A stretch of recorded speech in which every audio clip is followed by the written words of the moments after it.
ಕೆಲಸ ಇದೆ. ಹಂಗಾಗಿ ಐವಿ ಫ್ಲೂಯಿಡ್ನಿಂದ ಅಲ್ಲಿ ಬಹಳ ಸ್ಪಷ್ಟವಾಗಿ ನಮಗೆ ಕಾಣ್ತಾ ಇರೋ ಕಾರಣ ಇವತ್ತು ಬಹಳಷ್ಟು ಮಂದಿ ಬಾಣಂತಿಯರು ಬರ್ತಾ ಇದ್ದಾರೆ. ಇವತ್ತು ಸರ್ಕಾರಿ ಜಿಲ್ಲಾ ಆಸ್ಪತ್ರೆ ಬಹಳ ಹೆಸರಿರುವಂತ ಬಹಳಷ್ಟು ಅವಾರ್ಡ್ಗಳು ತಗೊಂಡಿರುವಂತ ಈ ಜಿಲ್ಲಾ ಆಸ್ಪತ್ರೆ. ಇಲ್ಲಿ ವೈದ್ಯರೇನ ನಿರ್ಲಕ್ಷ್ಯ ಆದ್ರೆ ವೈದ್ಯರು ಯಾವುದೇ ನಿರ್ಲಕ್ಷ್ಯ ಅಲ್ಲ. ಈ ವೈದ್ಯರು ನಿರ್ಲಕ್ಷ್ಯ ಅಲ್ಲದಂತ ಟೈಮಲ್ಲಿ ಕೂಡ ಇವತ್ತು ಸಾಯ್ತಾ ಇರೋದ್ರಿಂದ ಎಲ್ಲೋ ಒಂದು ಕಡೆ ಲೋಪ ಆಗಿರ್ಬೋದು, ಸರ್ಕಾರದ ಲೋಪನ ಆಗಿರ್ಬೋದು, ಔಷಧ ಐವಿ ಫ್ಲೂಯಿಡ್ ಲೋಪ ಆಗಿರ್ಬೋದು. ಈ ಐವಿ ಫ್ಲೂಯಿಡ್ ಲೋಪ ಆದಂತ ಟೈಮಲ್ಲಿ ಕೂಡ ಸಾಕಷ್ಟು ಮಂದಿ ಒಂದು ತಿಂಗಳಿಗೆ ಹತ್ತತ್ರ 300-200 ಮಂದಿ ಬಹಳಷ್ಟು ಮಂದಿ ಸಿಜರಿನ್ ಆಪರೇಷನ್ಗಳು ಇವತ್ತು ನ್ಯಾಚುರಲ್ ಆಗಿ ಕೆಲವೊಂದು ಡೆಲಿವರಿಗಳು ಆಗ್ತಿರ್ತಾವ. ಈ ಸಿಜರಿನ್ ಡೆಲಿವರಿಗಳು ನ್ಯಾಚುರಲ್ ಡೆಲಿವರಿಗಳಿಗೆ ಹೋಲಿಸಿದಂತ ಟೈಮಲ್ಲಿ ಬಹಳಷ್ಟು ಮಂದಿ ಬಡವರು, ಯಾಕಂದ್ರೆ ಇಲ್ಲಿ ಬಗಲಗಡೆ ಇದ್ದಂತ ಆಂಧ್ರ ಪ್ರದೇಶ, ಇಲ್ಲಿದ್ದಂತ ನಮ್ಮ ಬಳ್ಳಾರಿ ಜಿಲ್ಲೆಯಲ್ಲಿದ್ದಂತ ಎಲ್ಲ ತಾಲೂಕಿನ ಜಿಲ್ಲೆಯಲ್ಲಿದ್ದಂತ ಎಲ್ಲ ಗರ್ಭಿಣಿ ಹೆಣ್ಣು ಮಕ್ಕಳು ಇದೇ ಆಸ್ಪತ್ರೆಗೆ ಬಂದು ಬಹಳಷ್ಟು ಡೆಲಿವರಿ ಮಾಡ್ಕೊಳ್ಳೋದು ಮುಂಚೆಯಿಂದ ಕೂಡ ಈ ರೀತಿ ಹವ್ಯಾಸ ಆಗಿರೋ ಕಾರಣ ಇವತ್ತು ಈ ಸಾವು ಆಗ್ತಾ ಇರೋ ಕಾರಣ ಬಹಳಷ್ಟು ಮಂದಿ ಇವತ್ತು ಆಸ್ಪತ್ರೆಯಿಂದ ಭಯಬಿದ್ದು ಬೇರೆ ಕಡೆ ಡಿಸ್ಚಾರ್ಜ್ ಆಗ್ತಾ ಇದ್ದಾರೆ. ಯಾರ ಆಸ್ಪತ್ರೆಯಲ್ಲಿ ಇವತ್ತು ಏನು ಸರ್ಕಾರಿ ಆಸ್ಪತ್ರೆ ಅಂದ ತಕ್ಷಣ ಯಾವುದೇ ₹1 ಖರ್ಚಾಗಲಾರ್ದಂತೆ ಆಸ್ಪತ್ರೆಯಲ್ಲಿ ಹೆರಿಗೆ ಆಗ್ಬೋದನ್ನಂತ ವಿಶ್ವಾಸ ಏನಿತ್ತನೋ ಆ ವಿಶ್ವಾಸವನ್ನು ಕಳ್ಕೊಂಡು ಇವತ್ತು ಬಹಳಷ್ಟು ಮಂದಿ ಡಿಸ್ಚಾರ್ಜ್ ಆಗುವಂತ ಕೆಲಸ ಆಗ್ತದೆ.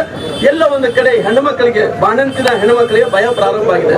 ಕಾನ್ಫಿಡೆನ್ಸ್ ಅನ್ನು ಕ್ರಿಯೇಟ್ ಮಾಡಬೇಕಾದ್ರೆ ಏನ್ ಆಕ್ಷನ್ ತಗೋಬೇಕನ್ನಂತ ಸರ್ಕಾರ ತೀರ್ಮಾನ ತಗೋಬೇಕಾಗುತ್ತೆ. ಇವತ್ತು ಹಂಗಾಗಿ ಇವತ್ತು ನಮ್ಮೆಲ್ಲರಿಗೂ ಕೂಡ ಇವತ್ತು ಬೇರೆ ಬೇರೆ ಕಾರಣಗಳಿಂದ ಬೇರೆ ಬೇರೆ ಸತ್ತಾರ ಅನ್ನೋದು ಅವರು ಡಾಕ್ಟರ್ಗಳು ಎಲ್ಲ ಹೇಳ್ತಾ ಇರೋಂತ ಮಾಹಿತಿ. ನಾನು ಸರ್ಕಾರಕ್ಕೆ ಏನು ಕೇಳ್ತೀನಿ ಅಂದ್ರೆ ಎಲ್ಲಿ ಸತ್ತಿದಾರೋ, ಎಷ್ಟು ಮಂದಿ ಸತ್ತಿದಾರೋ, ಇಲ್ಲಿ ತನಕ ಪೋಸ್ಟ್ ಮಾರ್ಟಮ್ ಆದಂತ ರಿಪೋರ್ಟ್ ಎಲ್ಲಿದೆ ಅಂತ ಹೇಳಿ ನೋಡ್ಸ್ಕೊಡ್ಬೇಕಾಗುತ್ತೆ. ಇವತ್ತು ನೀವು ನಮಗೆ ಕಂಡಿರುವಂತದ್ದು ಕೇವಲ 5 ಮಂದಿ ಮಾತ್ರ ಬಾಣಂತಿ ಸತ್ತಾರ, ಇನ್ನು ಬೇರೆಯವರು ಸತ್ತಿರುವಂತ ಬೇರೆ ಬೇರೆ ಅಂಗಾಂಗಗಳಿಂದ ಸತ್ತಾರ ಅಂತ ಹೇಳಿ ತಾವೇನು ಹೇಳ್ತಾ ಇದ್ರು, ಅದು ಪೋಸ್ಟ್ ಮಾರ್ಟಮ್ ರಿಪೋರ್ಟ್ ಎಲ್ಲಿದೆ ಅಂತ ಹೇಳಿ ನೋಡ್ಸ್ಕೊಡ್ಬೇಕಾಗುತ್ತೆ. ಹಂಗಾಗಿ ಇವತ್ತು ಎಲ್ಲೋ ಒಂದು ಕಡೆ ಅನುಮಾನ ಅಂತೂ ಬಂದ್ಬಿಟ್ಟಿದೆ, ಜನರಲ್ ಅಂತ ಭಯ ಪ್ರಾರಂಭ ಆಗ್ಬಿಟ್ಟಿದೆ. ನನ್ನ ಕಳಕಳಿ ಇಷ್ಟೇ. ಇವತ್ತು ಎಲ್ಲೋ ಒಂದು ಕಡೆ ದಿನೇಶ್ ಗುಂಡೂರಾವ್ ಅವರು ಅವ್ರ ತಂದೆಯವರು ಕೂಡ ಮುಖ್ಯಮಂತ್ರಿಗಳಾಗಿ ಕೆಲಸ ಮಾಡಿದಾರ, ಅನುಭವಿದಂತ ಸಚಿವರು ಇದ್ದಾರ. ಇವತ್ತು ಎಲ್ಲೋ ಒಂದು ಕಡೆ ಜನರ ಬಗ್ಗೆ ಕಳಕಳಿ ಇದ್ದಂಥವ್ರು ಆಗಿರೋ ಕಾರಣ ಬಡವ್ರ ಬಗ್ಗೆ ಕನ್ಸೆಪ್ಟ್ ಇಟ್ಕೊಂಡು, ಬಡವ್ರ ಬಗ್ಗೆ ಕಳಕಳಿಯನ್ನು ಇಟ್ಕೊಂಡು ಇನ್ನು ಮುಂದೆ ಬಡವ್ರಿಗೆ ವಿಶ್ವಾಸವನ್ನು ತುಂಬಿಸ್ಬೇಕಂದ್ರೆ ಎಲ್ಲ ಹೆರಿಗೆಯಾದಂತ ಬಾಣಂತಿಯರೆಲ್ಲರೂ ಕೂಡ ಸರ್ಕಾರಿ ಆಸ್ಪತ್ರೆಯಲ್ಲಿ ಹೆರಿಗೆ ಆಗ್ಬೇಕಂದ್ರೆ ಇವತ್ತು ಕಾನ್ಫಿಡೆನ್ಸ್ ಕ್ರಿಯೇಟ್ ಮಾಡಬೇಕಾದ್ರೆ, ಕಾನ್ಫಿಡೆನ್ಸ್ ಕ್ರಿಯೇಟ್ ಮಾಡಬೇಕಾದ್ರೆ ಎಲ್ಲಿ ತಪ್ಪಾಗಿದೆ ನೋಡ್ಕೊಂಡು ಅದು ಸರಿಪಡಿಸುವಂತ ಕೆಲಸ ಮಾಡಬೇಕು. ನಂದು ಇಷ್ಟೇ ಎಷ್ಟು ಇವತ್ತು ಎಲ್ಲಿ ಲೋಪ ಆಗಿದೆ ಆ ಫಾರ್ಮಾಸ್ಯೂಟಿಕಲ್ ಕಂಪನಿಯನ್ನು ಇವತ್ತು ಐವಿ ಫ್ಲೂಯಿಡ್ಸ್ ಏನಿದ್ರು ಅದನ್ನ ಪೂರ್ಣ ಮುಂದಕ್ಕೆ ಉಪಯೋಗ ಮಾಡಲಾರ್ದಂತ, ಅದನ್ನ ಔಷಧವನ್ನು ಬಳಕೆ ಮಾಡಲಾರ್ದಂತ ಆದೇಶವನ್ನು ಕೂಡ ಮಾಡಬೇಕಾಗಿದೆ. ಯಾರ್ಯಾರು ಬಾಣಂತಿಯರು ಸತ್ತಿದಾರೋ ಅವ್ರಿಗೆ ಸರ್ಕಾರದ ವತಿಯಿಂದ ನಾನು ಮುಂಚೆನೆ ಕೇಳಿದೆ, ಅದು ₹1 ಕೋಟಿ ಅಂತೇಳಿ ಇವತ್ತು ₹25 ಲಕ್ಷ ನಮ್ಮ ಪಕ್ಷದ ಅಧ್ಯಕ್ಷರಾದಂತಹ ವಿಜೇಂದ್ರ ಅವರು ಹೇಳಿರೋ ಕಾರಣ ₹25 ಲಕ್ಷ ಪರಿಹಾರ ಹಣವನ್ನು ಕೊಡಬೇಕು. ಜೊತೆಲಿ ಈ ಎಂಕ್ವೈರಿ ಅನ್ನಂಥದ್ದು ಯಾರು ಸಿಟ್ಟಿಂಗ್ ಹೈಕೋರ್ಟಿನ ಜಡ್ಜ್ಗಿನ ಮೂಲಕ ಇದು ಎಂಕ್ವೈರಿ ಆಗಬೇಕು. ಎಂಕ್ವೈರಿ ಆಗಿ ಇವತ್ತು ಅದನ್ನು ಏನು ತಪ್ಪಿದಸ್ಥರಿದ್ರೋ ಅವ್ರಿಗೆ ಪನಿಷ್ಮೆಂಟ್ ಆಗುವಂತ ಕೆಲಸ ಕೂಡ ಆಗಬೇಕು ಅನ್ನೋ ಒತ್ತಾಯವನ್ನು ಕೂಡ ಮಾಡೋದ್ರ ಜೊತೆಲಿ ಎಲ್ಲೋ ಒಂದು ಕಡೆ ತಾವು ಬಂದಿದ್ರಿ, ನಮಗೆ ಒಂದು ರೀತಿ ನಮಗೆ ವಿಶ್ವಾಸ ಇದೆ. ತಾವು ಒಳಗಡೆ ಹೋಗಿ ಡಾಕ್ಟರ್ಗಳ ಹತ್ರ ಮಾತಾಡಿ ಏನು ಲೋಪ ಆಗಿದೆ ಅದನ್ನು ಸರಿಪಡಿಸಿದಂತ ವಿಶ್ವಾಸ ಇದೆ. ನಾವು ಬೆಳಗ್ಗೆಯಿಂದ ಕೂಡ ನಮ್ಮ ಜಿಲ್ಲಾಧ್ಯಕ್ಷರು ನಾನು ಉಪವಾಸ ಸತ್ಯಾಗ್ರಹವನ್ನು ಮಾಡ್ತಾ ಇಲ್ಲಿ ತನಕ ಕೂಡ ನಾವು ಒಂದು ತುತ್ತು ಕೂಡ ನೀರನ್ನು ಕೂಡ ಕುಡಿಲಿಲ್ಲ. ನಮ್ಮ ಎಲ್ಲ ನಾಯಕರೆಲ್ಲರೂ ಕೂಡ ಹಂಗೆ ಕುಂತಿದ್ವಿ. ದಯವಿಟ್ಟು ಇದನ್ನು ಸರಿಪಡಿಸಿಕೊಡ್ಬೇಕಂದೇಳಿ ನಾನು ವಿನಂತಿ ಮಾಡ್ಕೊಂತ ಇದ್ದೀನಿ ಅಂತೇಳಿ ಹೇಳ್ತಾ ನನ್ನ ಮಾತುಗಳು ಮುಕ್ತಾಯ ಮಾಡ್ತೀನಿ. ದಿನೇಶ್ ಗುಂಡೂರಾವ್ ಅವರಿಗೆ ನಾನು ಪ್ರಾರಂಭವನ್ನು ಮಾಡಿದ್ದೇವೆ. ಬಹುಶಃ ನಮ್ಮೆಲ್ಲರೂ ಬೇಡಿಕೆ ಏನಿತ್ತು, ಈ ರಾಜ್ಯದಲ್ಲಿ ಸರಣಿಯಾಗಿ ಏನು ಬಾಣಂತಿಯರ ಸಾವು ಆಗ್ತಾ ಇದೆನೋ ಅದನ್ನ ನಿಲ್ಲಬೇಕು ಅನ್ನೋಂತ ಕಾರಣದಿಂದ ಇವತ್ತು ನಮ್ಮ ಪಕ್ಷದ ವತಿಯಿಂದ ಇವತ್ತು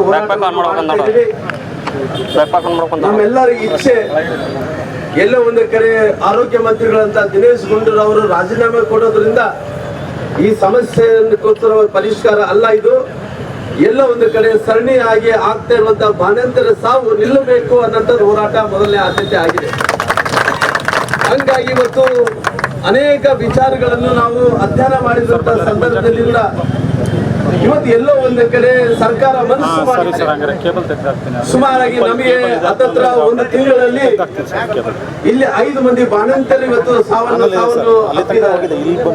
ಇಡೀ ರಾಜ್ಯದಲ್ಲಿ ಅನೇಕ ಕಡೆ ಕೂಡ ಇವತ್ತು ಸುಮಾರಾಗಿ ಹತ್ತತ್ರ ಮಾರ್ಚ್ ಇಂದ ಪ್ರಾರಂಭವಾಗಿ ಇಲ್ಲಿ ತನಕ ಕೂಡ ಸುಮಾರಾಗಿ ಹತ್ತತ್ರ ನಮಗೆ 100ಕ್ಕೂ ಹೆಚ್ಚು ಮಂದಿ ಬಾಣಂತಿಯರು ಸತ್ತಿದ್ದಾರೆ ಅಂತ ವರದಿ ಇದ್ರೆ ಇವತ್ತು ಎಲ್ಲ ಒಂದು ಕಡೆ ಆ ಸಂಖ್ಯೆ ಇಲ್ಲಿ ತನಕ ಕೂಡ ನಮ್ಗೆ ಯಾವುದೇ ಮಾಹಿತಿ ಇಲ್ಲ. ಇನ್ನು ಅಧಿಕೃತವಾಗಿ ಮಾಹಿತಿ ಬರುತ್ತೆ ಅದಕ್ಕೆ ಅದು ಬಹಿರಂಗವಾಗಿ ಹೇಳುವಂತ ಕೆಲಸ ಕೂಡ ಆಗುತ್ತೆ. ಹಂಗಾಗಿ ನಾವು ಈ ಸರಣಿಯಾಗಿ ಬಾಣಂತಿಯರ ಸಾವು ನಿಲ್ಲಬೇಕಾದ್ರೆ ಏನು ಕಾರಣ ಇವತ್ತು? ಯಾಕಂದ್ರೆ ಈ ಬಾಣಂತಿಯರ ಸಾವು ಸಾಯ್ಲಿಕ್ಕೆ ಕಾರಣ ಎಲ್ಲೋ ಒಂದು ಕಡೆ ಲೋಪ ಅಂತ ಆಗಿರ್ಬೇಕಲ್ಲ. ಯಾವುದೇ ಔಷಧವನ್ನು ನಾವು ಗುಣಮಟ್ಟದ ಔಷಧ ಮೇಲೆ ಕನ್ಸಿಡರೇಷನ್ ಮಾಡಬೇಕಂದ್ರೆ ಡ್ರಗ್ಸ್ ಅಂಡ್ ವೇರಸ್ಟಿಂಗ್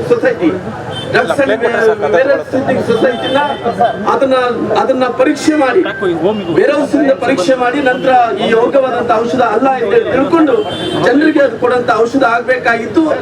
ಎಲ್ಲ ಒಂದು ಕಡೆ ಅನುಮಾನ ಏನ್ರಿಗಿನ ಈ ಪಶ್ಚಿಮ ಬಂಗಾಳಿನ ಫಾರ್ಮಟಿಕಲ್ ಕಂಪನಿ ಏನಿತ್ತು ಆ ಫಾರ್ಮಟಿಕಲ್ ಕಂಪನಿಯನ್ನು ಸರ್ಕಾರ ಒಂದು ಕಡೆ ಬ್ಯಾನ್ ಮಾಡುತ್ತೆ. ಬ್ಯಾನ್ ಮಾಡಿದ ನಂತರ ಅದೇ ಔಷಧವನ್ನು ಇವತ್ತು ಉಪಯೋಗ ಮಾಡಿರೋ ಕಾರಣವಾಗಿ